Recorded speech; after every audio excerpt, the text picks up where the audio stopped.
வசனத்தை பாருங்கள். நானே வாசல், என் வழியாய் ஒருவன் உட்பிரவேசித்தால் அவன் ரட்சிக்கப்படுவான். அவனுக்கு கிடைக்கிற பாக்கியம் என்ன? உள்ளும் புறம்பும் சென்று மேய்ச்சலை கண்டடைவான்.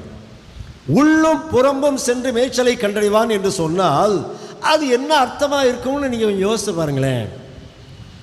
நான் கொஞ்சம் தியானித்தேன். ஆண்டவர் எனக்கு கொடுத்த ஒரு பதில் என்ன தெரியுமா? உள்ளும் புறம்புன்னா ஒரு 2 கேட்டகரி இருக்குது. 2 வகையாக பிரிக்கலாம்.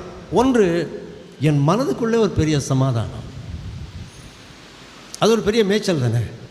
ஆண்டவர் ஏற்றுக்கொண்ட மக்கள் மனசுக்குள்ள ஒரு பெரிய சமாதானத்தை ஆண்டவர் கொடுப்பார். அது உள்ள. வெளியே என்ன சமாதானம்? எல்லாரோடும் ஐக்கியம். யார் கூட எனக்கு சண்டையே கிடையாது சார். என்னை திட்டினவனா அவங்க கூட எனக்கு ஐக்கியம் உண்டு. எனக்கு எதிராக வருகிறவனா அவனோடும் எனக்கு ஐக்கியம் உண்டு. என்னுடைய ஆண்டவரை விரோதிக்கிறவனா அவனையும் நான் நேசிக்கிறேன்.